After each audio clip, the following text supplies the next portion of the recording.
Riddle, honey. My first impression of Riddle was just, this is so sad. Like, how can a horse get to this point? Riddle was 700 pounds underweight, and he wasn't able to stand up by himself because he literally had no muscle in his body. He had a body condition score of 1 out of 9. That's the lowest that an animal can go.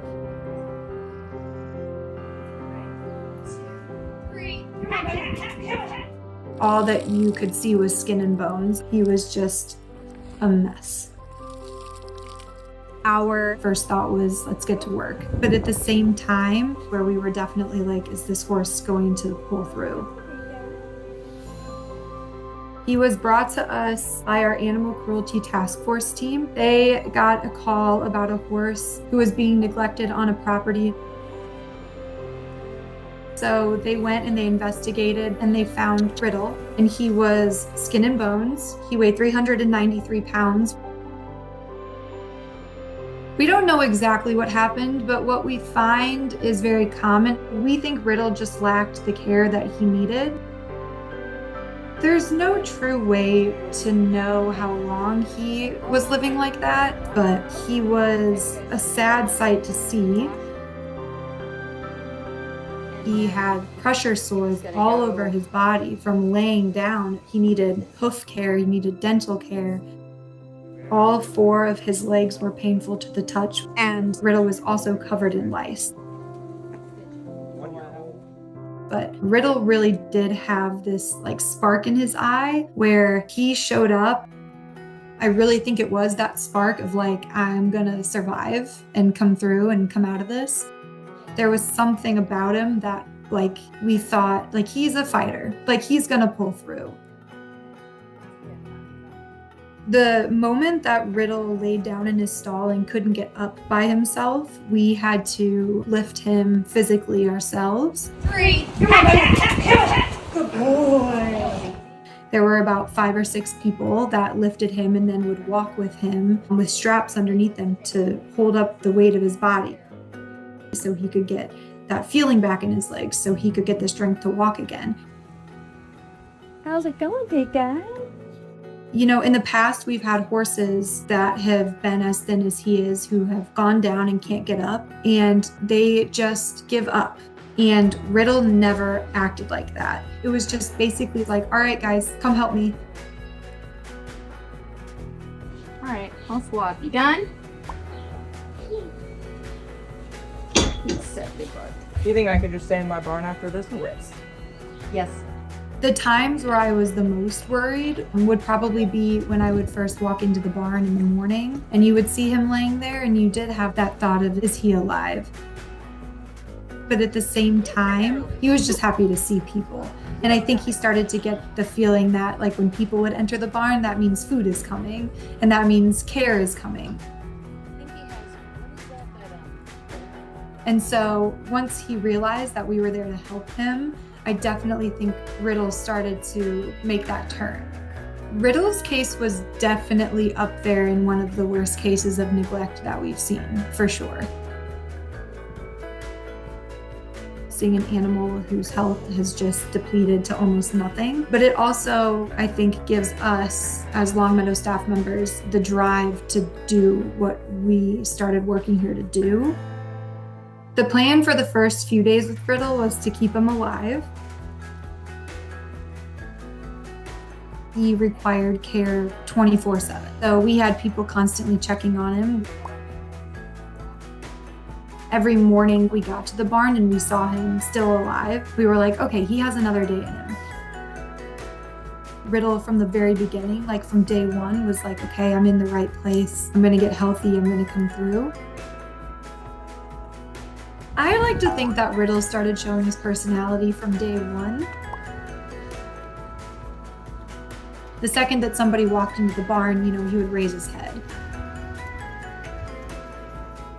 He would neigh it or whinny at us and greet us, and it was like, good morning. He loved attention. He loved getting scratched. He loved being brushed. He just loved any human attention he could get. And he was so kind. And I think that was one of the reasons why our staff fell in love with him so quickly.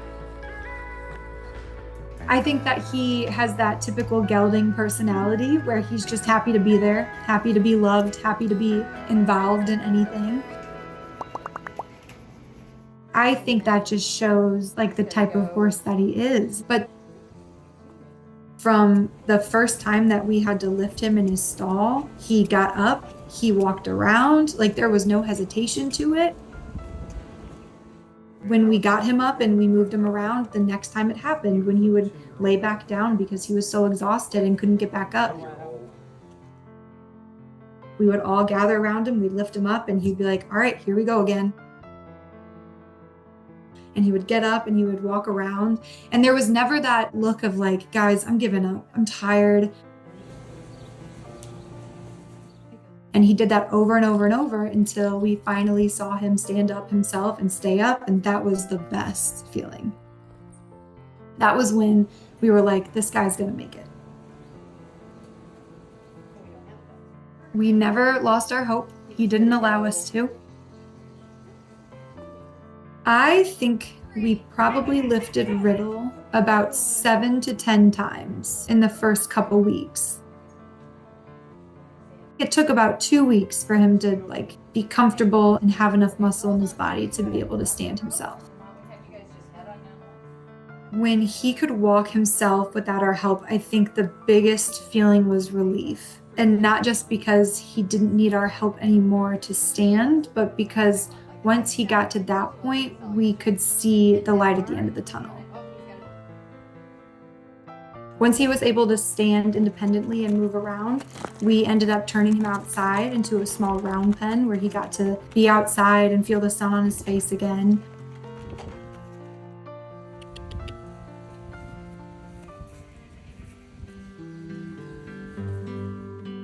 Turning him outside for the first time and letting him see the trees and breathe in the fresh air and seeing other horses around him, he was so excited. Like he was so just happy to be there. And then once he began to gain weight and we knew that he was moving in the right direction, that's when we started to introduce more nutrients to his diet. We worked closely with the vets, create a special diet for him so that he wasn't being fed too much all at once. We followed our vet's advice and started him on a very small amount of food. The worst thing that you can do is give them a bunch of food to basically fatten them up, which a lot of people I don't think realize. For Riddle, we found that the best thing for him would to be fed like a bowl of what we call mash, but it's really just soaked grain and hay. And then eventually it got to the point where he didn't need it soaked anymore. His teeth were healthier, his mouth was healthier. And eventually he could just eat hay and grain himself. He didn't need any water or extra nutrients in it. I think Riddle also felt relieved to be able to be doing things that a normal horse should be able to do. We saw that he was just happy to be alive, like he had made it. Right now, Riddle spends his time in a pasture with a bunch of horse friends, just eating hay and basking in the sun. That's his favorite thing to do. Not only does he look so much better, but his mane and his tail have grown out. His coat is very shiny, and he just looks like a different horse. He can do so much more now that he couldn't do when he first arrived. Don't horsefly.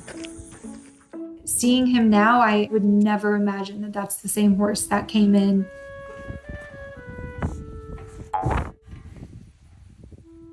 It was so worth it. I don't think anybody ever regretted it once. Seeing him happily running in the pasture is and was the best thing in the whole world for us. He got to make other equine friends. He got to be brushed and cared for and evaluated by our training team. On open house days, the public would come and people wanted to see Riddle, so they got to visit Riddle in his stall. The goal is that he finds a home and gets adopted and gets to have his true second chance, surrounded by a family who can give him the care and the love that he deserves. But for now, he's just hanging out here. He's a delight to have. He is more than welcome to just stay here and enjoy his time with us and the other horses. I'm just happy that people are seeing his story and seeing the pictures and the videos and seeing what Longmeadow is really about.